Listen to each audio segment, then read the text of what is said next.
అదేవిధంగా దేవుడిచ్చిన గొప్ప సదవకాశాన్ని బట్టి మరలా ఈ రాత్రికాల సమయంలో అపోస్తలుడైనటువంటి పౌలు గారి యొక్క సువార్త ప్రయాణాలలో రెండవ సువార్త ప్రయాణానికి వచ్చినటువంటి క్రమాన్ని కొనసాగించుకునేటువంటి అవకాశము దేవుడు మనందరికీ ఇచ్చి ఉన్నాడు. అందును బట్టి దేవునికి కృతజ్ఞతలు తెలియచేస్తూ, ప్రాముఖ్యంగా ఈ యొక్క కాన్ఫరెన్స్ కాల్ ద్వారా ఎంతో ఆసక్తిగా పాల్గొంటున్నటువంటి వారికి, స్థానికంగా చేరవచ్చిన వారందరికీ యేసుక్రీస్తు నామమున హృదయపూర్వకమైన వందనములు తెలియచేస్తున్నాను. అందరికీ వందనములు అండి. వందనాలండి. అందరికీ వందనాలు బ్రదర్ గారు. మనము అపోస్తలుల కార్యగ్రంథములో పౌలు గారు చేసినటువంటి సువార్త పరిచర్య క్రమాలలో మనము రెండవ సువార్త ప్రయాణాన్ని గురించి నేర్చుకుంటున్నాము. ఈ రెండవ సువార్త ప్రయాణములో పౌలు గారి యొక్క ప్రయాణమందు ఎఫెసీ పట్టణానికి పౌలు గారు రావటం వరకు మనం నేర్చుకున్నాము. వీటిని ఒకసారి క్లుప్తంగా మనం ధ్యానించుకుందాము. అవేంటనగా, పౌలు గారి యొక్క రెండవ సువార్త ప్రయాణం అపోస్తలుల కార్యాలు ఎన్నో అధ్యాయం నుంచి 16వ అధ్యాయం నుంచి 18వ అధ్యాయము 22వ వచనం వరకు. ఇందులో కొన్ని ప్రాముఖ్యమైనటువంటి విషయాలు మనం మరి పూర్తిగా ధ్యానించుకుందాము. అంటే అపోస్తలుడైన పౌలు గారి ప్రయాణాల గురించి మనం మాట్లాడుకోవాలి అంటే గంటలోనే 3 ప్రయాణాల గురించి మాట్లాడుకోవచ్చు, చెప్పేయవచ్చు. కానీ అది మనకి ప్రయోజనకరంగా అర్థమయ్యే విధంగా ఉండునట్లుగా మరింత లోతుగా వాటిని మనం ధ్యానిస్తున్నాము కనుక కొంచెం ఆలస్యమైన దాన్ని మనం కొనసాగించుకుందాం. అపోస్తలుడైన పౌలు గారు రెండవ సువార్త ప్రయాణంలో ఆయన వెళ్ళిన మొదటి ప్రాంతం మీకు ఇంతకుముందు తరగతిలో జ్ఞాపకం చేశాను. పౌలు గారి ప్రయాణాలలో ఒక ప్రాంతం యొక్క పేరు మనం జ్ఞాపకం చేసుకోగానే ఆ ప్రాంతంలో ఉన్న వ్యక్తులు, ఆ ప్రాంతంలో జరిగిన సంఘటనలు మనకి జ్ఞాపకం రావాలి. ఇంతకుముందు కూడా తెలియపరిచాను కదా. హైదరాబాద్ అనగానే చార్మినార్ గుర్తు, ఆగ్రా అనగానే తాజ్మహల్ గుర్తు. అలాగే బైబిల్లో కొన్ని పేర్లను బట్టి కొంతమంది వ్యక్తులు, సంఘటనలు కూడా మనకు జ్ఞాపకం ఉంటే అవి మన ఆత్మీయ జీవితానికి ఎంతో ప్రయోజనకరంగా ఉంటాయి. అలాగే అంతియొకయ అనగానే మనకి జ్ఞాపకం రావాల్సినటువంటి వారు ఎవరు అనగా అపోస్తలుడు పౌలు గారు తాను సహచరుడిగా శీలను కూడా తీసుకుని ఆయన సువార్తను ప్రారంభించారు. అపోస్తలుడైన పౌలు శీలలో కలిసి సువార్త ప్రయాణాన్ని చేయటాన్ని అంతియొకయ ప్రాంతంలో మనం చూస్తాము. రాసుకోండి. శీల అనేటువంటి అతని గురించి క్లుప్తంగా ఒక విషయాన్ని మనం ధ్యానించుకుందాం. శీల అనగా అడవి ప్రదేశస్థుడని అర్థం. శీల అనగా అడవి ప్రదేశస్థుడని అర్థం. 2, యెరూషలేము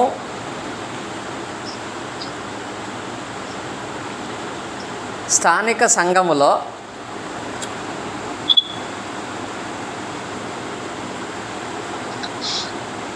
ముఖ్యుడు. స్థానిక సంఘములో ముఖ్యుడు. అపోస్తలుల కార్యాలు దాని ముందు రాసుకుంటే ఫ్రెండ్స్, అపోస్తలుల కార్యాలు 16వ అధ్యాయము 22వ వచనం. అపోస్తలుల కార్యాలు 16వ అధ్యాయం 22వ వచనం. 3, శీల మంచి ప్రవక్త.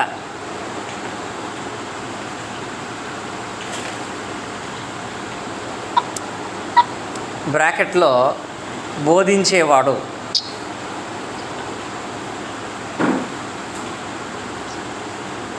అపోస్తలుల కార్యాలు 15వ అధ్యాయం 32వ వచనం. దానికే రాసుకోండి. శీలా మంచి ప్రవర్తన అంటే రిఫరెన్స్ అది, దాని ముందే రాసుకోవాలి.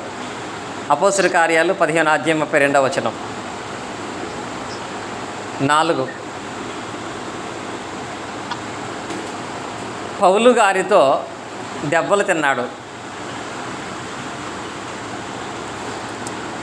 అంటే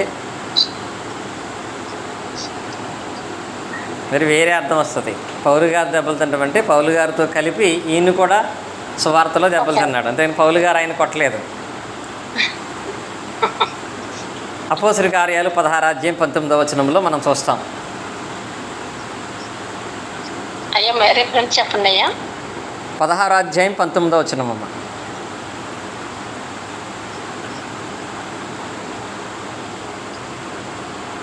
5 పౌలు గారితో బోధించాడు, పౌలు గారితో కలిసి బోధించాడు.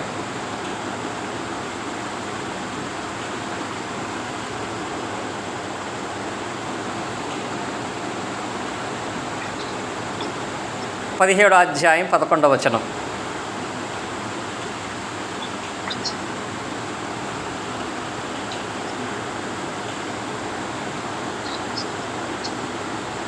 ఆరు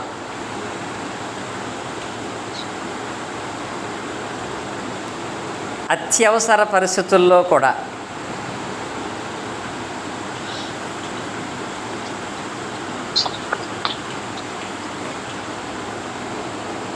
బోధించేవాడు.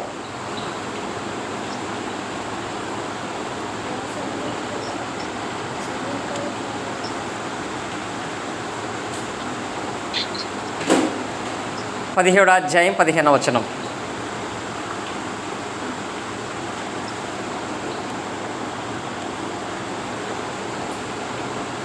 అంటే ఇక్కడ శీలను గురించినటువంటి వ్యక్తిగతమైనటువంటి భాగం ఇది.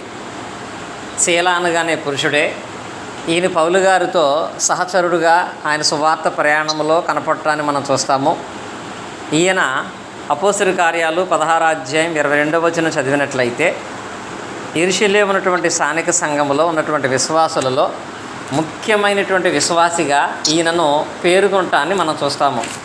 అపోస్తలుల కార్యాలు 16వ అధ్యాయం 22వ వచనంలో అప్పుడు సహోదరులలో ముఖ్యులైన బర్సబా అను మారు పేరు గల యోదాను శీలను తమలో ఏర్పరచుకుని, అంటే ఇక్కడ యెరూషలేములో ఉన్నటువంటి స్థానిక సంఘంలో ముఖ్యులైనటువంటి వారు ఒకటి యోధ, 2 శీల అనేటువంటి వాళ్ళు ఉన్నారు. వీరిని బర్నబా పౌలకు సహకారులుగా ఉండాలని చెప్పి సువార్త కొరకు పంపించినదాన్ని ఆ సందర్భంలో మనం చూస్తాము. అలాగే అపోస్తలుల కార్యాలు 15:32వ వచనంలో ఈయన చూడండి, మరియు యోదాయు శీలయు కూడా ప్రవక్తలయుండినందున అంటాడు అక్కడ. అంటే వీరు కూడా బోధించే సామర్థ్యం కలిగిన వారై ఉన్నారు. సంఘములో అత్యంత ఉన్నతంగా దేవుని వాక్యను ప్రకటించగలిగేటువంటి సామర్థ్యం కలిగిన వారిలో శీల కూడా ఒకడు. 16వ అధ్యాయం 19వ వచనంలో లుస్త్రాలో పౌలు గారిని కొట్టినప్పుడు ఆయనతో పాటుగా దెబ్బలు తిన్నటువంటి వ్యక్తిగా కూడా శీలను మనం చూస్తాము. బెరయాలో ఉన్నటువంటి వాళ్ళు వాక్యం చెబుతుంటే అలాగ ఉన్నవో లేవో పరిశీలన చేశారనే పదములో ఎవరు వాక్యం చెప్తున్నారు అక్కడ? పౌలును శీలను. అంటే పౌలు గారితో పాటు శీల కూడా వాక్యాన్ని బోధించేవాడు. అలాగే బెరయాలో పౌలు గారు వాక్యం బోధిస్తున్నప్పుడు అంతియోకా నుంచి కొంతమంది వచ్చి పౌలు గారిని బంధించాలని హింసించాలని ప్రయత్నం చేసినప్పుడు ఈ బెరయాలో పౌలు గారు ఏం చేశాడంటే శీలను తిమోతిని వదిలిపెట్టి పౌలు గారు తర్వాతి ప్రాంతానికి అనగా ఏథెన్సు ప్రాంతానికి పౌలు గారు వెళ్ళిపోయారు. అంటే ప్రమాదకరమైన పరిస్థితుల్లో, అత్యవసరమైన పరిస్థితుల్లో, పౌలు గారు ఉండటానికి వీల్లేని పరిస్థితులలో వాడేటువంటి ఆయుధం ఎవరంటే పౌలు గారికి 1 తిమోతి, 2 శీల. ఇది శీలను గురించిన వ్యక్తిగతమైన విషయం. ఇది మొదటి ప్రయాణంలో అనగా మొదటి ప్రాంతంలో పౌలు గారి యొక్క 2వ ప్రయాణంలో మొదటి ప్రాంతమైన అంతియోకయ అనగానే పౌలు గారితో పాటు శీల కూడా వచ్చాడు అనే దాన్ని జ్ఞాపకం చేసుకోవాలి. ఆ తర్వాత 2వ ప్రాంతం ఏంటి? పౌలు గారి ప్రయాణాల్లో పిలుపు ప్రాంతం అండి. లుస్త్రా నుంచి లుస్త్రా, ఒకటి అంతియోకయ నుంచి, రెండవది లుస్త్రా ప్రాంతానికి వచ్చాడు ఆయన. లుస్త్రా అనగానే మన జ్ఞాపకం వచ్చే యవన సువార్తికుడు ఎవరు? తిమోతి. తిమోతి. ఆ తర్వాత లుస్త్రా నుంచి ఫిలిప్పీ ప్రాంతానికి వెళ్ళారు. ఫిలిప్పీ ప్రాంతం అనగానే మనకి ఇద్దరు వ్యక్తులు, ఒక సంఘటన గుర్తు రావాలన్నాను. ఏంటిది? దైవభక్తి కలిగినటువంటి ఒకటి దైవభక్తి కలిగిన లోదియా రక్షణ పొందటం, పుతోను దెయ్యం వెళ్ళగొట్టడం, జయలేధికారి రక్షణ పొందటం సోదరు చక్క తెలియపరిచారు. అలాగే తెసలోనికియా, ఫిలిప్పీ పట్టణం తర్వాత ఆయన 4వ పట్టణము తెసలోనికియా ప్రాంతానికి వెళ్ళాడు. ఈ తెసలోనికియా ప్రాంతంలో ఆయన చాలా తక్కువ టైం మాత్రమే ఉండటాన్ని మనము జ్ఞాపకం చేసుకున్నాం. ఆయన అటువంటి ఆ తక్కువ టైంలో వాక్యం బోధించినప్పుడు అక్కడ పౌలు గారి పక్షంగా నిలబడిన వ్యక్తిగా యాసోనును మనం చూస్తాము. తెసలోనికి అనగానే సువార్త కొరకు జైలుకి వెళ్ళిన వ్యక్తిగా యాసోనిని మనం చూస్తాము. తెసలోనికియా దగ్గర యాసోను, జైలు, జామీన్ అని రాసుకుంటాం. అలాగే నేటి క్రైస్తవ్యంలో తెసలోనికియా ప్రాంతం తర్వాత పౌలు గారు వెళ్ళిన తర్వాత 5వ ప్రాంతం ఏంటి? బెరయా ప్రాంతము. బెరయా అనగానే గనులు అనే మాట మన జ్ఞాపకం రావాలి. వారు దేవుని వాక్య విషయంలో కానీ వాక్య పరిశీలనలో కానీ గనులై ఉన్నారు. ఆ తర్వాత ఏథెన్సు పట్టణం అనగానే అక్కడ ఎలాంటి వారు జ్ఞాపకం వస్తారు మనకి? బహు విగ్రహారాధన చేసేవారు. పౌలు గారు వారిని ఏమని సంబోధించాడు? అతి దేవత భక్తి గలవారు అన్నాడు. ఇక్కడ అతి దేవత భక్తి గలవారు సైతము ఎలా మారారో తెలియాలంటే ఏథెన్సు పట్టణం దగ్గరికి వెళ్ళాలి. దేవుని వాక్యం వినేవాళ్ళు ఎలా వినాలో తెలియాలంటే బెరయా ప్రాంతంకి వెళ్ళాలి. దేవుని వాక్యము కొరకు ఎలాంటి శ్రమైనా ఎదుర్కొనాలంటే యాసోను దగ్గరికి వెళ్ళాలి. దేవుని వాక్యాన్ని అంగీకరిస్తే ఎలాంటి కార్యాలు జరుగుతాయి అనేది లూదియా, పుతోను దెయ్యమును గురించిన, జయలోధికారి గురించిన సంఘటనలో మనం నేర్చుకుంటాము. అలాగే దేవుని పరిచర్య కొరకు ఎన్నుకోవాలంటే యవనస్తులైన తిమోతి లక్షణాలు మనకు కావాలని తెలుసుకోవాలి. అంతియోకయ అనగానే ఎంత జ్ఞానం కలిగిన వ్యక్తులతో పౌలు గారు సహవాసం చేసాడో మనకు అర్థమవుతుంది. ఆ తర్వాత కొరింథీ పట్టణం అనగానే మనందరికీ బాగా తెలిసినటువంటి భార్యాభర్తలు నేర్చుకున్న వాళ్ళ గురించి ఎవరు? అకులా, ప్రిస్కిల్లా అనేటువంటి వారు. ఈ అకులా, ప్రిస్కిల్లా అనేటువంటి వారు భార్యాభర్తలుగా మాత్రమే కాక దైవభక్తి గల భార్యాభర్తలుగా కూడా ప్రత్యేకించబడినట్లుగా లేఖన భాగాల్లో మనం నేర్చుకున్నాము. ఇప్పుడు కొరింథీ పట్టణంలో నుంచి అపోస్తలుడైన పౌలు గారు అనగా కొరింథీ పట్టణంలో పౌలు గారు ఎంతకాలం సువార్త పరిచర్య చేశారు? సంవత్సరం 6 నెలలు పరిచర్య చేసిన తర్వాత పౌలు గారు కొరింథీ పట్టణం నుంచి ఎఫెసీ పట్టణానికి ప్రయాణం చేసి వెళ్ళినట్లుగా మనం చూస్తున్నాము. కొరింథీ పట్టణం నుంచి ఎఫెసీ పట్టణానికి వెళ్ళటములో గల పౌలు గారి ఉద్దేశం ఏంటి? ఈయనకి ఒక మొక్కుబడి ఉందంట. ఆ మొక్కుబడి చెల్లించుకోవటం కొరకు పౌలు గారు కొరింథీ పట్టణాన్ని విడిచిపెట్టి బయలుదేరాడు. పౌలు గారితో పాటుగా అకులా, ప్రిస్కిల్లా అనేటువంటి వాళ్ళను కూడా పౌలు గారిని వెంబడించుకుంటూ వచ్చినట్లుగా మనం చూస్తాము. ఇలా పౌలు గారు బయలుదేరి ఎఫెసీ పట్టణానికి వెళ్ళటానికంటే ముందుగా పౌలు గారు తీసుకున్నటువంటి నిర్ణయాన్ని బట్టి ఆయన చెల్లించిన మొక్కుబడిని ఈరోజు నేర్చుకుంటాం. సైడ్ హెడ్డింగ్ పెట్టుకోండి, అపోస్తుల కార్యాలు. అందులోనే సైడ్ హెడ్డింగ్ ప్రాముఖ్యమైనది కనుక ఇది నేర్చుకుందాం. అపోస్తుల కార్యాలు 18వ అధ్యాయము 18, 19 వచనాలు. దాని ముందు రాసుకోండి. కెంక్రేయాలో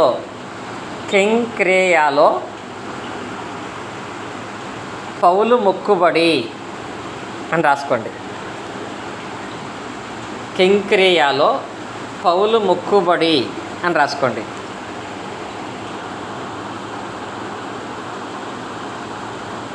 దీనిని బట్టి చాలా గొప్పదైన పాఠాన్ని మనం నేర్చుకోవాలి. ఇది అవసరం. అదేంటంటే నేటి దినాలలో క్రైస్తవులు మొక్కుబళ్ళు చేయొచ్చా, మొక్కుబళ్ళు చెల్లించవచ్చా అనేటువంటి దాన్ని ఈ సందర్భాన్ని బట్టి మనం నేర్చుకోవచ్చు. ఇక్కడ పౌలు గారు చేసిన దాన్ని బట్టి కొంతమంది ఇప్పుడు కూడా మొక్కుబళ్ళు చేసుకోవచ్చు, మొక్కుబళ్ళు చెల్లించవచ్చు అంటారు. మరికొంతమంది క్రైస్తవులు మొక్కుబడులు చేయకూడదని అంటారు. మరి క్రొత్త నిబంధన భాగములో ఉన్నటువంటి పౌలు గారే ఇక్కడ చేసిన దాన్ని బట్టి ఇప్పుడు మనం మొక్కుబడులు చేయొచ్చా చేయకూడదా అనే దాని విషయంలో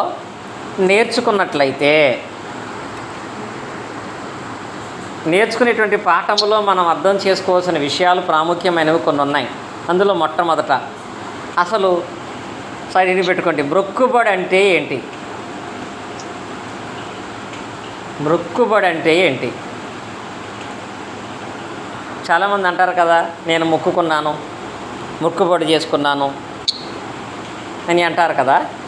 మొక్కుకున్నాను అంటే ఏంటి? దాని అర్థం మొక్కుకోవటం అంటే మనుషుల దగ్గర అయితే నేను ఒట్టు పెట్టాను అంటాం, మాట ఇచ్చాను అంటాం. దేవుని దగ్గర అయితే మొక్కుకున్నాను అంటాం.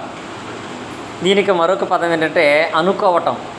దేవునికి నేను ఇది ఇస్తానని అనుకోవటం, దేవుడి కార్యము చేస్తే దీన్ని ఇస్తానని అనుకోవటం. మొక్కుబడి అంటే పాత నిబంధన భాగములో మొక్కుబడులు ఉన్నాయి. పాత నిబంధనలో దేవుని యందు విశ్వాసం ఉంచినటువంటి వారు మొక్కుబడులు చేసినవి, మొక్కుబడులు చెల్లించినవి కూడా ఉన్నాయి. పాత నిబంధనలో మొక్కుబడులు 2 రకాలు. ఒకటి, జంతువులను కానీ పక్షులను కానీ, రాసుకోండి, జంతువులు పక్షులు అయితే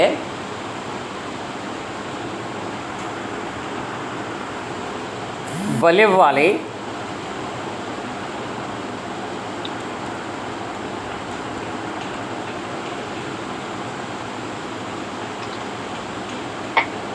రెండు, మనుషులైతే ప్రతిష్ఠించాలి.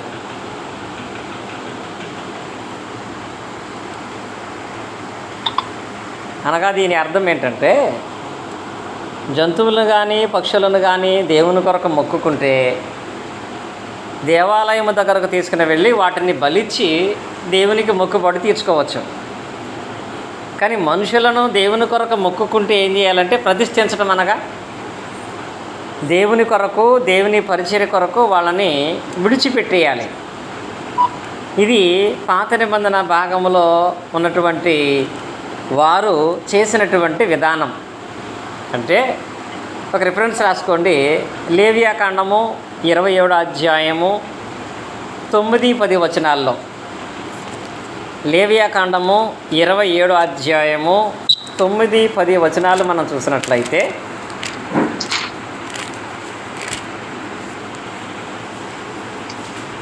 యెహోవాకు అర్పణగా అర్పించు పశువులలో ప్రతి దానిని యెహోవాకు ప్రతిష్టముగా ఎంచవలెను.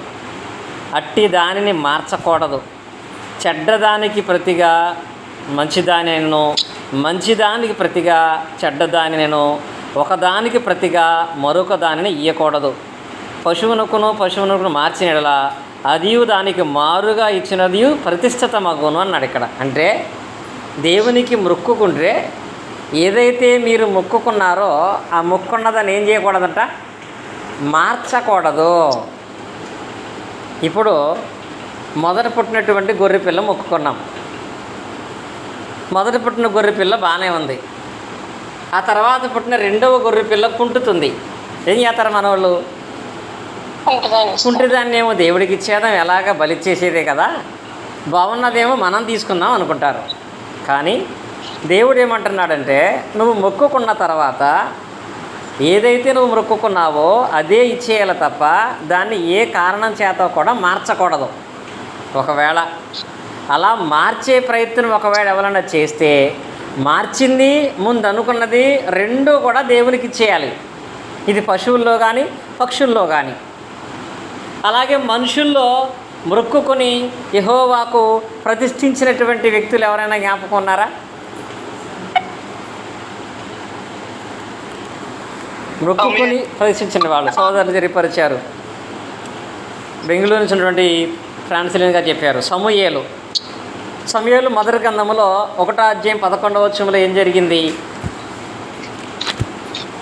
సమూయేలు మొదలు కన్నా 1వ అధ్యాయం 10వ వచనంలో ఏం జరిగింది, 11వ వచనంలో ఏం జరిగిందంటే,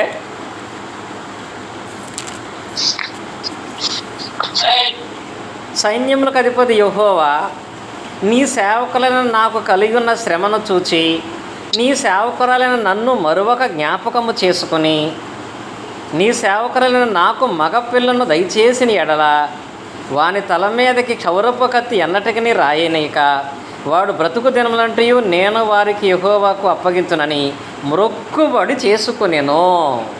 ఇక్కడ హన్న మ్రొక్కుబడి చేసింది. నాకు గనక ఒక మగబిడ్డని ఇస్తే నేను వాడిని ప్రతిష్ఠించబడిన వాడుగా ఇచ్చేస్తాను అని. అలాగూ సమూయేలును మ్రొక్కుకుంది కాబట్టి సమూయేలును ఏం చేసింది, తీసుకుని వెళ్ళి బలి ఇవ్వలేదు కానీ దేవాలయంలో విడిచిపెట్టేసింది. ఇలా పాత నిబంధనలో యాకోబు గారు కానీ మోషే గారు కానీ హన్నా కానీ ఆయా పరిస్థితుల్లో ఆయా కారణాలను బట్టి వాళ్ళు మొక్కుకొని దేవునికి వాళ్ళు వాటిని చెల్లిస్తూ ఉండేవాళ్ళు. కానీ పాత నిబంధన భాగం అంతటిలోనూ కూడా జ్ఞాపకం చేసుకున్న విషయం ఏంటంటే, దేవుడు ఎక్కడా కూడా మొక్కుకుంటేనే చేస్తానని దేవుడు చెప్పలేదు. ఎక్కడా కూడా నీవు నాకు ఇది చేస్తానని మొక్కుకుంటేనే నేను నీకు కార్యం చేస్తానని దేవుడు వాక్యంలో ఎక్కడా చెప్పలేదు.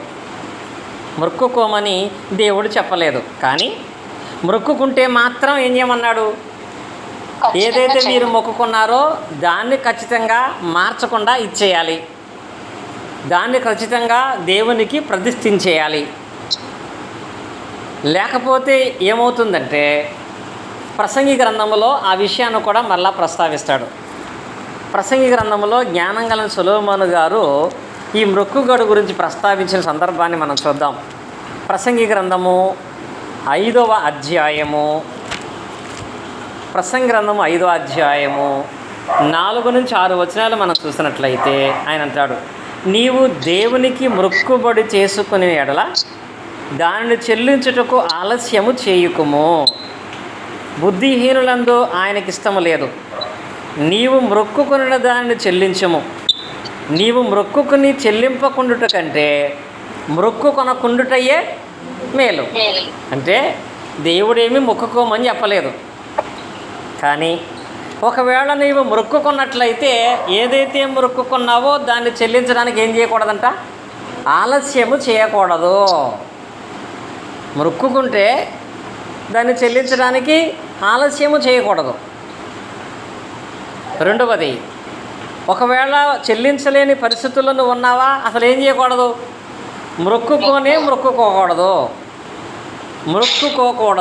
నీవు మొక్కుకొని చెల్లించము. మొక్కుకొని చెల్లింపకుండా కంటే అసలు మొక్కుకోవటమే మంచిది అన్నాడు. ఇక్కడ మొక్కుకోమని దేవుడు ఆజ్ఞాపించలేదు. ఒకవేళ మొక్కుకుంటే కనుక దాన్ని ఖచ్చితంగా తీర్చేయాలి. లేకపోతే వాడు దేవునికి హేయమైన వాడుగా దేవుని కోపాన్ని చూసే ప్రమాదంలో పడిపోతాడు. కానీ పాత నిబంధన ప్రకారముగా ఎలాంటివి మొక్కుబడిగా ఇవ్వకూడదు అనేది ఆలోచన చేద్దాం. ఎలాంటి వాటిని మొక్కుబడిగా ఇవ్వకూడదంటే, ద్వితీయోపదేశ కాండంలో 23వ అధ్యాయము 18వ వచనంలో వీటిని ఎప్పుడు కూడా దేవునికి మొక్కుబడిగా ఇస్తే వాడు దేవుని దృష్టిలో కోపాన్ని కలిగించిన వాడై శాపగ్రస్తుడు అయిపోతాడు. అవి ఏమిటనగా చూడండి, ఇక్కడ పడుపు సొమ్ముని కానీ కుక్క విలువనే కానీ మొక్కుబడిగా నీ దేవుడైన యెహోవా ఇంటికి తేకూడదు. ఎలయనగా ఆ రెండును నీ దేవుడైన యెహోవాకు హేయములు అని అంటాడు. ఇక్కడ పడుపు సొమ్ము అంటే పడుపు సొమ్ము అంటే వ్యభిచారము చేత సంపాదించిన సంపాదనలో దేవునికి మొక్కుబడిగా ఇవ్వకూడదు. పడుపు సొమ్ము అంటే వ్యభిచారము చేసినప్పుడు వచ్చేటువంటి డబ్బులు. నిజమే, ఈ రోజుల్లో అన్నిటికీ మొక్కుకుంటున్నారు. చివరికి దొంగతనానికి వెళ్ళేవాడు కూడా మొక్కుకుంటున్నాడంట. ఏమని, ఈరోజు దొంగతనానికి వెళ్తున్నాను, నాకు గనక దేవుడా సహాయం చేసి అనుకున్నట్లుగా దొంగతనం చేయగలిగితే నీకు నేను 2 కాసులు బంగారం ఇస్తాను, నీకు నేను ఫలాన్ని సమర్పిస్తాను అంటే దొంగతనంకి వెళ్ళేవాడు మొక్కుకుంటున్నాడు, అది జరిగితే దేవుడికి ఇస్తానని. కానీ దొంగతనంకి వెళ్ళేవాడు మొక్కున్నట్లుగా, వ్యభిచార స్త్రీ మొక్కుకున్నట్లుగా ఇలాంటి దేవునికి హేయమైనటువంటి విధానంలో పనులు చేస్తూ, అందులో కూడా దేవునికే మొక్కుబడి చేసి మొక్కుబడి చెల్లించే వారిని దేవుడు సహించడు. అవి ఆయనకి హేయమైనవిగా ఉంటాయంట. ఈ రోజుల్లో కూడా చాలామంది ఆదివారం ఆరాధనకి వెళ్ళాలి, కానీ ఆరాధనకి వెళ్ళేటువంటి పరిస్థితి అయితే లేదు, అర్జెంటు పనులు ఉన్నాయి కాబట్టి ఈరోజు ఆదివారం అయినా పనికి వెళ్తున్నాను కాబట్టి ఈ ఒక్కరోజుకి నాకు ఎంత వస్తే అందులో 4 వంతుల్లో 1 వంతు అంటే దశమ భాగం కంటే ఎక్కువగా దేవునికి ఇచ్చేస్తాను అనుకుని వెళ్తున్నాడు. అలాగే వెళ్తున్నాడు. ఒక 2000 సంపాదిస్తే 600 700 దేవునికి ఇచ్చేస్తున్నాడు. అతను ఏమనుకుంటున్నాడంటే నేను మొక్కుకుని వెళ్ళాను అనుకున్నట్లుగా మొక్కు తీర్చేశాను. కానీ దేవునికి ఇష్టమా? దేవునికి ఇష్టమైనటువంటి విధానమా? మొక్కుకునేది కూడా దేవుని వాక్య ప్రకారంగా అయి ఉండాలి, దేవుడు అంగీకరించేది అయి ఉండాలి. హేయమైన క్రియలు చేస్తూ దేవునికి మొక్కుబడి చేయకూడదు. అలాగే మలాకి గ్రంథములో కూడా తెలియపరిచాడు దాని గురించి. మలాకి గ్రంథము 1వ అధ్యాయము 14వ వచనం మనం చూసినట్లయితే 1:14, నేను ఘనమైన మహారాజునయ్యున్నాను, అన్యజనులలో నా నామం భయంకరమైనదిగా ఎంచబడుచున్నది, సైన్యములకు అధిపతి యెహోవా సెలవిస్తున్నాడు. కాబట్టి తన మందలో మగది ఉండగా యెహోవాకు మొక్కుబడి చేసి చెడిన దానిని అర్పించు వంచకుడు శాపగ్రస్తుడు. అంటే దీని అర్థం ఏంటంటే దేవునికి ఇచ్చేటప్పుడు మంచిదుండగా చెడిపోయిన దాన్ని ఇవ్వకూడదంట. అంటే ఒక రకంగా చెప్పాలంటే చచ్చిన దానిని దేవునికి ఎవడైనా ఇస్తే వాడు ఏమవుతాడు? అక్కడ శాపగ్రస్తుడు అవుతాడు అనే మాట మనం చూస్తున్నాము. ఇది పాత నిబంధన భాగంలో దేవుడు మొక్కుబడులు కోరకపోయినా దేవునికి మొక్కుబడులు చెల్లించేటువంటి వారి విషయంలో దేవుడు చెప్పినటువంటి మాట. మొక్కుకుంటే దాన్ని ఖచ్చితంగా తీర్చాలి. ఏదైతే మొక్కుకున్నావో దాన్ని మార్చకూడదు. మొక్కుకున్న దాన్ని ఇవ్వటానికి ఆలస్యము చేయకూడదు. పాపం చేసి దేవునికి వ్యతిరేకమైన కార్యాలు చేస్తూ దేవునికి మొక్కుబడిగా చెల్లించకూడదు అనేటువంటి నిబంధన పాత నిబంధనలో మనం చూస్తున్నాము. మరి క్రొత్త నిబంధన ప్రకారంగా దేవునికి మొక్కుబడులు చేయొచ్చా చేయకూడదా అనే దాన్ని మనం ఆలోచన చేసినట్లయితే పాత నిబంధన భాగములోనే దేవుడు ఏం చెప్పాడు అంటే, రాసుకోండి, క్రొత్త నిబంధన ప్రకారము మొక్కుబడి హైటింగ్ పెట్టుకోండి. పాత నిబంధన ప్రకారంగా మొక్కుబడి రాసుకున్నాం. ఇప్పుడు అందులో క్రొత్త నిబంధన ప్రకారముగా మొక్కుబడి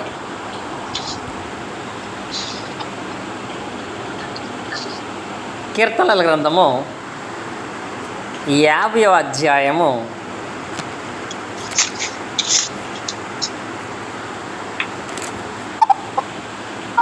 14-15 వచనాలు. దేవునికి స్తుతియాగము చేయము, మహోన్నతుని దేవుని మొక్కుబడులు చెల్లించము. ఇది మొక్కుబడులు చెల్లించమన్నాడు, కానీ మొక్కుకోమని చెప్పలేదు. 15వ వచనం, ఆపత్కాలమున నీవు నన్ను గూర్చి మొక్కుకొనుము, నేను నిన్ను విడిపించేదను, నీవు నన్ను మహిమపరిచేదవు అని ఉంది. అక్కడ ఏముంది? ఆపత్కాలమున నీవు నన్ను గూర్చి మొక్కుకొనుము అని దేవుడు చెప్పలేదు. ఏమన్నాడు? మొర్ర పెట్టుము అని మాత్రం ఉంటుంది అక్కడ.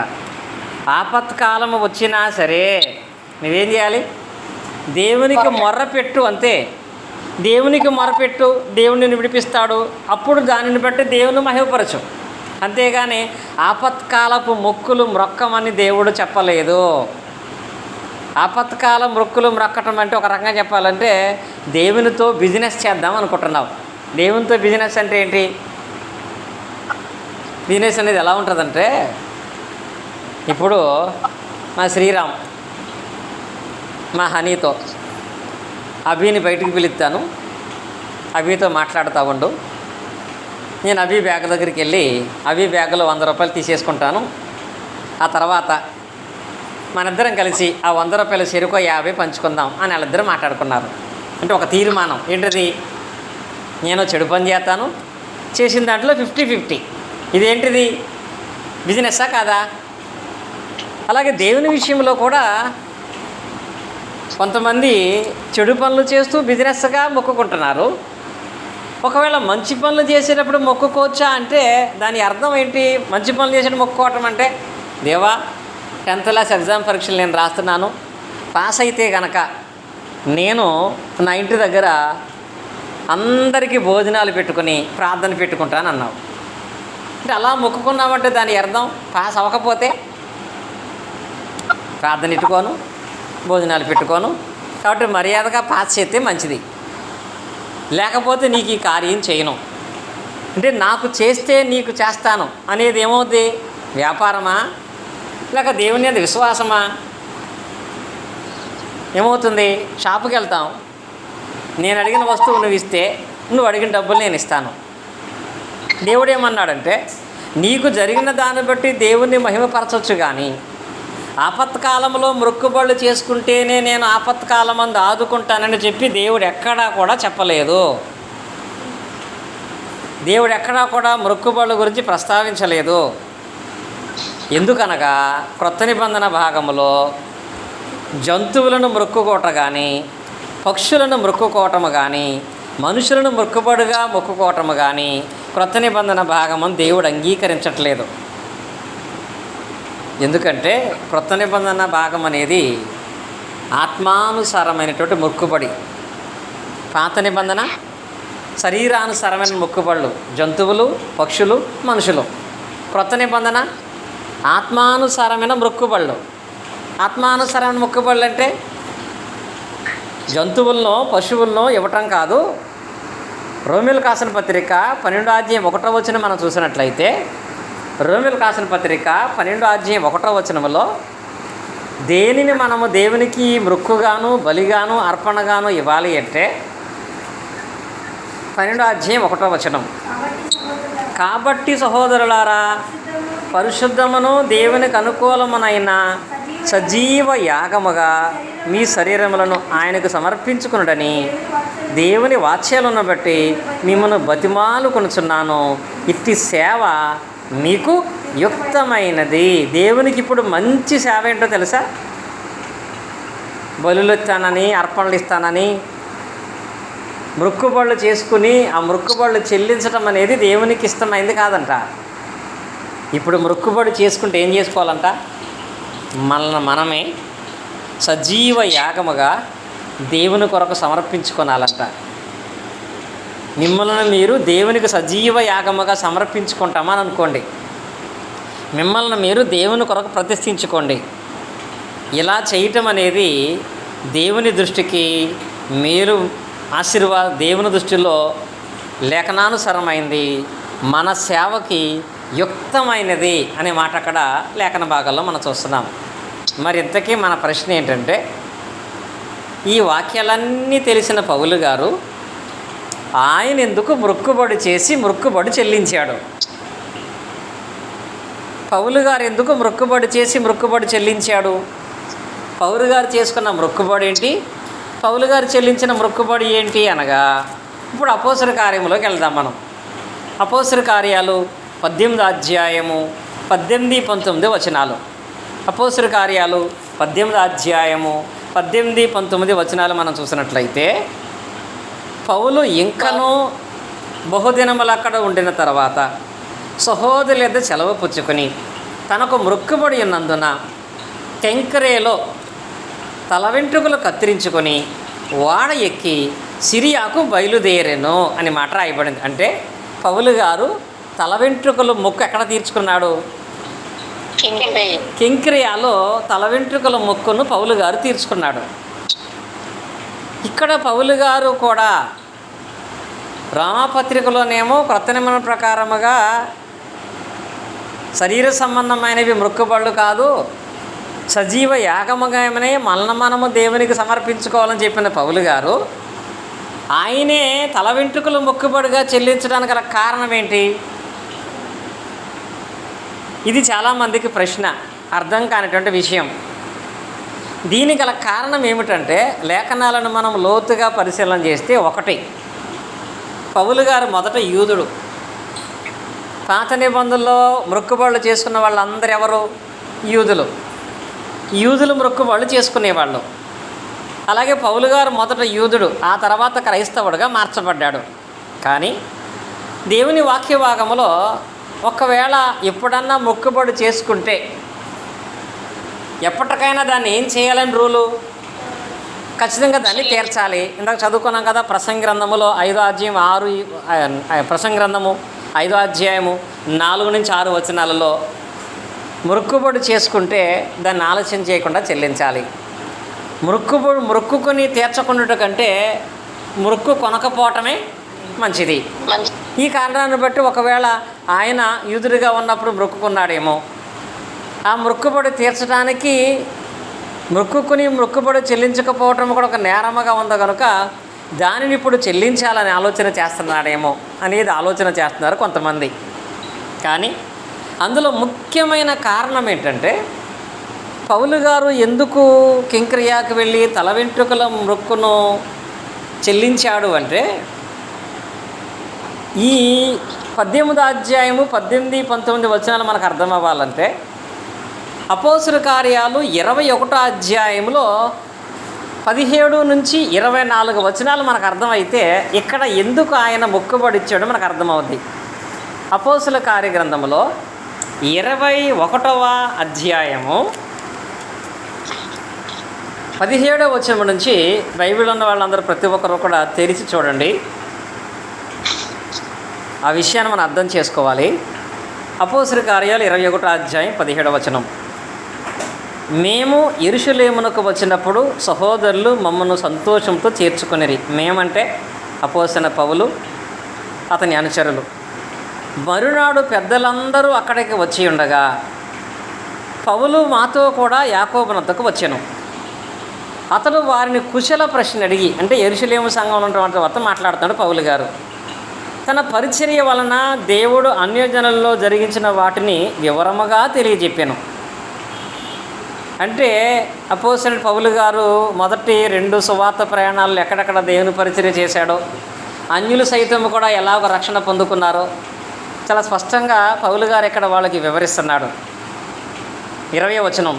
వారు విని దేవుని మహిమపరిచి అతను చూచి, సహోదరుడా, యూదులలో విశ్వాసులైన వారు ఎన్ని వేల మంది ఉన్నారో చూచున్నావు కదా. వారందరూ ధర్మశాస్త్రమందు ఆసక్తి గలవారు.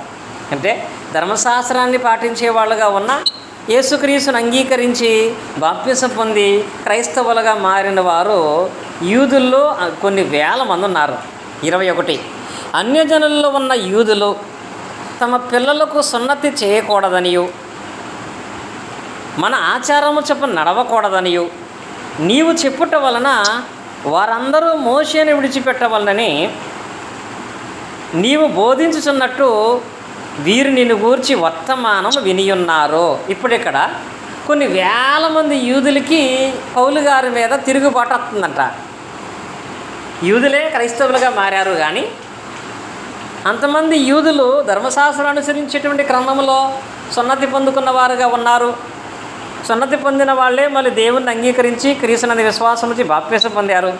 కానీ నీవైతే యూదుల ప్రకారంగా నడుచుకోకూడదు, మోషే మాటలు మనం వినకూడదు, సున్నతి పొందకూడదని బోధించడాన్ని బట్టి ఇన్ని వేల మంది యూదులు నీకు వ్యతిరేకంగా ఉన్నారు. కాబట్టి 22 కావున, అంటే కొన్ని వేల మంది యూదులు క్రైస్తవులుగా మారిన వారు నీకు వ్యతిరేకంగా ఉండి వారి విశ్వాసములో బలహీనలు అయిపోయేలా ఉన్నారు. కాబట్టి కావున మనం ఏం చేద్దాం అనగా, యూదుల నుండి క్రైస్తవులుగా మారిన వారు బలహీనులు కాకున్నట్లుగా, నీ సేవకు వాళ్ళు ఆటంకం కలగ చేయకున్నట్లుగా ఏం చేద్దాం అని వాళ్ళు ఆలోచించి, నీవు వచ్చిన సంగతి వారు తప్పక విన్నారు. కాబట్టి ఇప్పుడు యెరూషలేములో ఉన్న సంఘము, అక్కడ ఉన్నటువంటి అపోస్తలులు పౌలు గారు ఒక సలహా ఇస్తున్నారు. ఏమంటే, కాబట్టి మేము నీకు చెప్పినట్టు చేయము. మొక్కుబడి ఉన్న 4 మనుషులు మా యొద్ద ఉన్నారు. నీవు వారిని వెంట పెట్టుకుని పోయి వారితో కూడా శుద్ధి చేసుకుని వారు తలక్షవరము చేయించుకొనుటకు వారి కయ్యడి తగులుబడి పెట్టుకొనుము. అప్పుడు నిన్ను గూర్చి తాము వినిన వర్తమానము నిజము కాదనియు నీవును ధర్మశాస్త్రమును గైకొని యథార్థముగా నడుచుకొనుచున్నావనియు తెలుసుకొందురు అనే మాట రాయబడింది. అంటే ఇక్కడ అపోస్తలుడైన పౌలు గారి విషయంలో యెరూషలేములో ఉన్న సంఘము కానీ అపోస్తలులు కానీ ఈయనకో సలహా ఇస్తున్నారు. ఏమంటున్నారో తెలుసా? యూదులకు సువార్త ప్రకటింపబడాలి అంటే నీవు బోధించే బోధల్లో ఉన్నటువంటి బోధ యూదులలో కొంతమందికి ఆటంకంగా ఉంది. కాబట్టి వాళ్ళు నీకు ఆటంకం కలుగు చేయకున్నట్లుగా, నీ సువార్తకు అభ్యంతరం కలగకున్నట్లుగా ఒక పని చేయి. అదేంటంటే, ఇప్పుడు వాళ్ళందరూ వచ్చేవని యెరూషలేము వచ్చేస్తున్నారు. వాళ్ళు కొన్ని వేల మంది యూదులు కనుక నీవు ధర్మశాస్త్ర విషయంలో తిరుగుబాటు చేస్తున్న వాళ్ళు అనుకుని నిన్ను ఆటంకపరచకుండా ఉండాలంటే మన దగ్గర మొక్కుబడి చేసుకున్న నలుగురు ఉన్నారు. వాస్తవంగా కొత్త నిబంధన ప్రకారంగా మొక్కుబడి చేసుకుని తలక్షవరము చేసుకోవాల్సిన అవసరం లేదు. ఎందుకంటే దేవుడు మొక్కుబళ్ళు కోరుకోలేదు, మొక్కుబళ్ళు చేసుకోమని చెప్పలేదు. కానీ ఇక్కడ మొక్కుబళ్ళు చేసుకుని ఈ నలుగురిని నువ్వే తీసుకెళ్ళి ఆ నలుగురికి తలక్షవరం నువ్వే చేయించి ఆ నలుగురు మొక్కుబడి చేయటానికి డబ్బులు నువ్వే ఇచ్చి తీసుకురా. ఎప్పుడైతే ఈ నలుగురిని తీసుకుని వెళ్ళి నలుగురి మొక్కుబడి ఈయనే తీర్చి నలుగురు మొక్కుబడి డబ్బులు ఈయనే కట్టుకుని వస్తాడో చూసిన వాళ్ళందరూ ఏమనుకుంటారు? అంటే పౌలు గారు ధర్మశాస్త్ర ప్రకారంగా ఉన్నాడు, పర్లేదు, ఆయన బాధ వ్యతిరేకంగా లేదు అనుకున్నాం. కానీ ఆయన కూడా ధర్మశాస్త్ర ప్రకారం విధానాలను గౌరవిస్తున్నాడు. కాబట్టి ఆయన సేవను మనం ఆటంకపరచకూడదు. కాబట్టి ఇప్పుడు తిరుగుబాటుతో ఉన్నటువంటి యూదులలో నుంచి ఆటంకం కలగకుండా నువ్వు సేవలో ముందు కొనసాగాలి అంటే వాళ్ళను బట్టి నీవి మొక్కుబడి తీర్చుకో అని చెప్పి సంఘము పౌలు గారికి చెప్పినప్పుడు పౌలు గారు నిజంగా వాళ్ళ మాట విని వాళ్ళు చెప్పినట్లుగానే నలుగురిని తీసుకుని వెళ్ళి వాళ్ళందరి ముందు ఆ వెంట్రుకలు మొక్కుబడి చెల్లించినప్పుడు అప్పుడు వాళ్ళు పౌలు చెప్పే బోధన వాళ్ళు విశ్వాసంతో సంతోషంతో అంగీకరించినట్లుగా లేఖన భాగాలు మనం చూస్తున్నాం. అంటే ఇక్కడ మొక్కుబడి చెల్లించడంలో గల కారణం ఏంటంటే మొక్కుకోవాలి ఖచ్చితంగాను, లేకపోతే తల నీలాలు అంటే తల క్షవరం చేయించాలి ఖచ్చితంగాను కాదు. కానీ యూదులకు ఆటంకం కలగకున్నట్లుగా మాత్రమే పౌలు గారు చేశాడు. ఇది పౌలు గారు కొరింథీ పత్రికలో ప్రస్తావిస్తాడు కూడా. ఏమని ప్రస్తావించాడో తెలుసా? కొరింథీయులకు రాసిన మొదటి పత్రిక 9వ అధ్యాయం. కొరింథీయులకు రాసిన మొదటి పత్రిక 9వ అధ్యాయం 19వ వచనం నుంచి 22వ వచనం వరకు పౌలు గారు తను సేవ చేసేటప్పుడు ఎలా నడుచుకున్నాడనే దాన్ని అక్కడ చాలా చక్కగా మనకి వివరించారు. కొరింథీయులకు రాసిన మొదటి పత్రిక 9వ అధ్యాయము 19వ వచనం నుంచి చూడండి. నేను అందరి విషయమై స్వతంత్రునై ఉన్నాను, ఎక్కువ మందిని సంపాదించుకున్నటకై అందరికీ నన్ను నేనే దాసునిగా చేసుకున్నాను. దాసునిగా అంటే వాళ్ళ అలవాట్లకు దాసునిగా చేసుకున్నట్టు చేసుకున్నాడు. ఎలాగా? 20వ వచనం. యూదులను సంపాదించుకున్నటకు యూదుని వలె ఉంటిని. అంటే ఇప్పుడు యూదులు క్రీస్తులోకి రావాలంటే ఏం చేయాలి? యూదుల వలె అంటే యూదులు ఆచరించిన ఆచారాలు ఆచరించినట్లుగా వాళ్ళ ముందు. ఇప్పుడు యూదులను రక్షించాలంటే యూదులకు నేను యూదుల వలె ఉంటుని. అందుకే ఆ నలుగురిని తీసుకుని వెళ్ళి నేనేం చేశాను? వాళ్ళ ముందు తల మొక్కుబడి చెల్లించాను. నేను కూడా మొక్కుబడి చెల్లించుకున్నాను. కనుక యూదులను రక్షించుకోవటానికి నేను యూదుని వలె ఉంటుని. ధర్మశాస్త్రము లోబడిన వారిని సంపాదించుకుంటకు నేనును ధర్మశాస్త్రమునకు లోబడిన వాడును కాకపోయినను ధర్మశాస్త్రముకు లోబడిన వాని వలె ఉంటిని. అంటే ధర్మశాస్త్రం లోబడిన వాడు కాకపోయినా అంటే వాస్తవంగా మొక్కుబడి చేయకూడదు, దేవుని నామాన్ని బట్టి తల నీలాలు ఇవ్వకూడదు, జంతు మొక్కుబడులు కానీ ఏ విధంగా మొక్కుబడులు కానీ చేయకూడదు. కానీ ధర్మశాస్త్ర ప్రకారంగానే నడుచుకునేవాడిని కాకపోయినా ధర్మశాస్త్ర ప్రకారంగా నడుచుకునే వాళ్ళని రక్షించుకోవటం కొరకు నేను ధర్మశాస్త్ర సంబంధమైన వాటికి లోబడిన వాడినైటిని.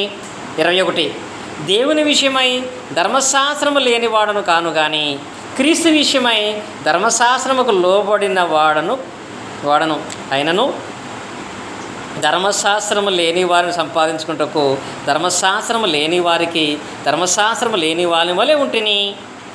బలహీనులు సంపాదించుకుంటకు బలహీనులకు బలహీనునైతిని. ఏ విధము చేతనైనను కొందరు రక్షింపవలనని అందరికీ అన్ని విధముల వాడనై ఉన్నాను. ఇక్కడ అన్ని విధముల వాడనై ఉన్నాను. ఇప్పుడు మీకు అర్థమైందా పౌలు గారు ఎందుకు మొక్కుబడి చెల్లించాడో? ఆనాటి కాలంలో ధర్మశాస్త్రం అనుసరించేటువంటి యూదులు అనేక మంది క్రీస్తుని వెంబడిస్తున్నారు. ధర్మశాస్త్రం అనుసరించే వాళ్ళని ధర్మశాస్త్రం అనుసరించినట్టుగా ఉండి రక్షించడానికి అంటున్నాడు కదా. ధర్మశాస్త్రం వలన నేను నడుచుకోవాలని లేదు, కానీ ధర్మశాస్త్ర ప్రకారం నడుచుకునే వాళ్ళని మార్చడం కొరకు నేను ధర్మశాస్త్రం అనుసరించేవాడు కనపడ్డాను. నిజంగా నేను అనుసరించినట్లుగా మీరు కూడా అనుసరించాలంటే పౌలు గారు మొక్కుబడి చేసుకున్నాడు కనుక ఆయన రాసిన 13 పత్రికల్లో ఒక్క పత్రికలైనా మీరు దేవునికి మొక్కుబడులు చేయాలి, దేవునికి మొక్కుబడులు చెల్లించాలి, దేవునికి తలక్షవరం చేయించుకోవాలి అని ఎక్కడని చెప్పాడా? ఆయన మాత్రమే ధర్మశాస్త్ర ప్రకారంగా మొక్కుబడులు చేసుకునేటువంటి విధానంలో రక్షించడం కొరకు ఆయన మాత్రమే దాన్ని జరిగించాడు. నేను దాన్ని ఆచరించేవాడిని కాదు, కానీ ఆచరించేవాడిని రక్షించడం కొరకు మాత్రమే దీన్ని నేను చేశానని పౌలు గారు అక్కడ తెలియపరిచాడు. అది ఆ కారణం చేత పౌలు గారు చేశారు తప్ప క్రొత్త నిబంధనలో దేవుడు మొక్కుబడులను కోరుకోలేదు. క్రొత్త నిబంధన అని పేరు చెప్పుకుంటూ నేటి దినాల్లో కొంతమంది చేసే మొక్కుబడులు దేవునికి హేయమైనవిగా ఉంటాయి. ఇంకా ఇది మీకు అర్థం అవ్వాలంటే ఇంకొక ఎగ్జాంపుల్ చెప్తాను. గలతీ పత్రిక 5వ అధ్యాయం 6వ వచనం చదువుకుందాం. కాన్ఫరెన్స్ ఉన్నటువంటి వాళ్ళు ఎవరైనా చదవండి. గలతీ పత్రిక 5వ అధ్యాయం 6వ వచనం. క్రీస్తునందుండు వారికి చదవమ్మా. సున్నతి పొందినట అందేమియూ లేదు. యేసుక్రీస్తునందుండున్న వారికి సున్నతి పొందుట ఎందేమియూ లేదు, పొందకపోవుటి ఎందేమియూ లేదు గాని ప్రేమ ఉన్న కార్య సాధకముకు విశ్వాసమే ప్రయోజనకరము. అంటే ఇప్పుడు గలతీ పత్రిక పౌలు గారు రాస్తున్నప్పుడు సున్నతి గురించి ఏం చెప్తున్నాడు? పొందమంటున్నాడా వద్దంటున్నాడా? ఈ వచనంలో సున్నతి గురించి ఏమంటున్నాడంటే ఆల్రెడీ సున్నతి పొందేశాడా, దానివల్ల మనకి ఇబ్బంది ఏమీ లేదు. సున్నతి పొందలేదా, దానివల్ల ఇబ్బంది లేదు. సున్నతి పొందినా పొందకపోయినా సున్నతి వలన ఇప్పుడు ఎటువంటి ప్రయోజనం లేదు. సున్నతి అనే ధర్మశాస్త్ర ఆచారము తప్ప కొత్త నిబంధన ప్రకారముగా సున్నతి పొందినా ప్రయోజనం లేదు, సున్నతి పొందకపోయినా ప్రయోజనం లేదని పౌలు గారు చెప్పాడు. అంటే సున్నతి పొందినా ప్రయోజనం లేదు, పొందకపోయినా ప్రయోజనం లేదని చెప్పిన పౌలు గారు మరి ఆయన సువార్త పరిచర్యలో ప్రత్యేకంగా ఒక వ్యక్తిని తీసుకొచ్చి కూర్చోబెట్టి మరీ సున్నతి దగ్గరుండి చేపించాడు. ఎవరికో చెప్పగలరా? ఈ మాట చెప్పిన పౌలు గారే తన సువార్త 2వ ప్రయాణంలో దగ్గరుండి సువార్త ప్రకటన చేయడం కొరకు చేపించాడు సున్నతి. ఎందుకని చూడండి, ఆ వ్యక్తి ఎవరంటే యవనస్తులైనటువంటి తిమోతి. అపోస్తలుల కార్యాలు 16వ అధ్యాయం చూడండి, 3వ వచనంలో. అతడు తనతో కూడా బయలుదేరి రావాలని పౌలు కోరి అతని తండ్రి గ్రీకు దేశస్థుడని ఆ ప్రదేశంలోని యూదులకు అందరికీ తెలియను గనుక వారిని బట్టి అతనికి సున్నతి చేయించాను.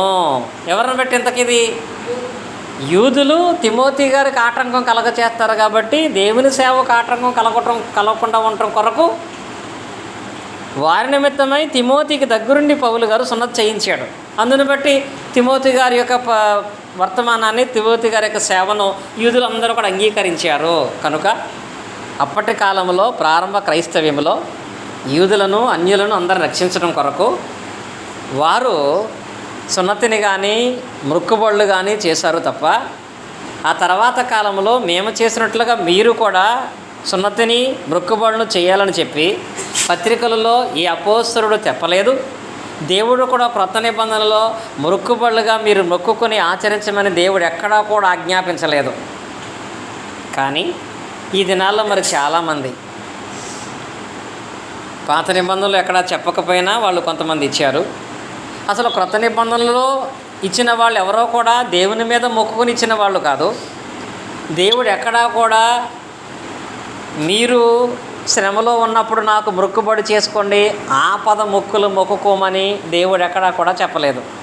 మరి కొంతమంది మనుషులు నువ్వు ఇది అనుకో నీకు జరుగుతుంది, ఇది మొక్కుకో ఇది జరుగుతుందని, అన్యులు కాదు నేటి దినాల్లో క్రైస్తవులు కూడా కొన్ని ఆచారాలు ఆచరిస్తున్నారు. ఈ ఆచరించేటువంటి విధానాన్ని ఖండించడానికి యేసుక్రీస్తు వారు ముందే ఒక హెచ్చరిక చేశాడు. చివరగా మనం చదువుకుందాం. మత్తయి సువార్త 15వ అధ్యాయం మనం చూసినట్లయితే, మత్తయి సువార్త 15వ అధ్యాయం 7వ వచనం నుంచి 9వ వచనం వరకు ఉన్న సందర్భాన్ని నేను చదువుతాను. మీరు చూడండి. యేసుక్రీస్తు అంటున్నారు, వేషధారులారా, ఈ ప్రజలు తమ పెదవులతో నన్ను గనపరుచుదురు కానీ వారి హృదయం నాకు దూరముగా ఉంది. ఎందుకని? మనుషులు కల్పించిన పద్ధతులు దైవోపదేశాలను బోధించుచు వారు నన్ను వ్యర్థముగా ఆరాధించుచున్నారన్నాడు. ఇక్కడ అంటే చాలామంది దేవుని ఆరాధిస్తున్నారంట, కానీ శరీర సంబంధమైన విధానంలో దేవునికి దగ్గర అవుదామనుకుంటున్నారు తప్ప ఎవరు తమ హృదయాలను దేవునికి దగ్గరగా చేయట్లేదంట. అంటే సజీవ యాగముగా దేవునికి సమర్పించుకోవట్లేదు. మరి మనుషులు కల్పించిన పద్ధతుల ప్రకారంగా దేవునికి దగ్గర అవటం అంటే ఒకటి, దేవునికి తల మొక్కుకోవటం దేవుడు కోరుకుంటున్నాడా? దేవా నాకు ఈ కార్యం జరిగితే గుండె గీయించుకుంటాను కనుక నీవు దేవునికి నీ తల విషయమై వెంట్రుకల విషయమై మొక్కుకోమని మనుషులు కల్పించారు తప్ప బైబిల్లో దేవుడి యొక్క కూడా మొక్కుకోమని చెప్పలేదు. ఇది ఏ పద్ధతి? మనుషులు కల్పించిన పద్ధతి. అలాగే నీకు ఈ కార్యం జరగాలంటే 40 రోజులు మాలేసుకుంటానని మొక్కుకో అనేదాన్ని బైబిల్ ఎక్కడన్నా ఉందా? మాల వేసుకుని అది కూడా మొక్కుబడిగా మీరు చేయండి అని దేవుడు చెప్పలేదు. అలాగే నీకు కార్యం జరిగితే ఇన్ని కిలోమీటర్లు ఈ కొండ మీదకి ఈ ప్రాంతం మీదకి నడిచి వస్తానని మొక్కుకోమని బైబిల్ ఎక్కడన్నా ఉందా? నడక మొక్కుబడిగా బైబిల్లో లేదు. ఇన్ని మెట్లు ఎక్కుతానని కానీ ఇంత దూరం నడుస్తానని కానీ. అసలు మాల అనేది అంటే క్రైస్తవులు వేసేటువంటి మాల అనేది కూడా మొక్కుబడిగా బైబిల్లో లేదు. అలాగే తల వెంట్రుకలు కూడా మొక్కుబడిగా ఇవ్వమని బైబిల్లో లేదు. మీరు ఇదన్నీ పెట్టింది ఎవరంటే మనుషులు కల్పించారు. దేవునికి తల వెంట్రుకలు మొక్కుబడిగా ఇవ్వండి, దేవుని పేరట మాల వేసుకోండి, దేవుని పేరట మీరు నడిచి వెళ్ళండి అని. అన్యులు తెలియక చేసే పని. క్రైస్తవులు తెలిసి కూడా అన్ని సంబంధమైన విధానంలో ఎలాంటి మొక్కుబడులు చేస్తూ ఎలాంటి ఆచారాలు ఆచిస్తూ దేవునికి హేయమైన కార్యాలు చేసి దేవుని వలన శాపగ్రస్తులై పరలోక స్థితిని కోల్పోతున్నారు. కనుక మనం దేవుని వాక్యాన్ని మాత్రం అంగీకరించిన వారముగా, క్రొత్త నిబంధన భాగములో దేవుడు మొక్కుబడులు కోరుకున్నాడా? క్రొత్త నిబంధన భాగములో దేవుడు మొక్కుబడులు కోరుకుంటున్నాడు కనుక మీరు కూడా మా వలె మొక్కుకోమని అపోస్తులు తెలియపరిచారా అనేదాన్ని జ్ఞాపకం చేసుకుని పరిశీలన చేయాలి. అలా పరిశీలన చేస్తే ఏ పత్రికల్లో కూడా దేవుడు తల వెంట్రుకలు కానీ మాల కానీ నడవటము కానీ మరి ఏ ఇతర శరీర సంబంధమైన మొక్కుబడులు కానీ దేవుడు కోరలేదు. ఎందుకనగా దేవునికి ఇప్పుడు నిజమైన మొక్కు ఏంటంటే మనల్ని మనము సజీవంగా దేవునికి సమర్పించుకోవటమే. అలాగే మనల్ని మనము దేవునికి సజీవంగా మనం సమర్పించుకుందాం. ఇట్టి సేవ దేవునికి ఉచితమైంది, మన జీవితాలకు ఆశీర్వాదకరమై ఉంది. ఇలాగ పౌలు గారు కింకిరియాలో తన తల వెంట్రుకలు యూదులు రక్షించుకోవటం కొరకు మాత్రమే ఆ మొక్కుబడి చెల్లించి తర్వాత ఆయన ఎఫెసు పట్టణానికి వెళ్ళి ఎఫెసు పట్టణం నుంచి ఆయన యెరూషలేమునకు వెళ్తానని మనం చూస్తాము. ఇక్కడతో పౌలు గారి యొక్క 2వ ప్రయాణము పూర్తయింది. దేవుని చిత్తమైతే నెక్స్ట్ వీక్లో పౌలు గారి యొక్క 3వ ప్రయాణాన్ని ప్రారంభించుకుంటాం. ఈ లేఖనాలను బట్టి మీకైతే అర్థమై ఉంటుంది పౌలు గారు ఎందుకు మొక్కుబడి చెల్లించాడు అనే విషయాన్ని గురించి. ఆసక్తిగా ఈ మాటలు వినటువంటి మీ అందరికీ కూడా యేసుక్రీస్తు నామమున హృదయపూర్వకమైన వందనాలను తెలియచేస్తున్నాను. అందరికి వందనాలండి, అందరికి వందనములండి.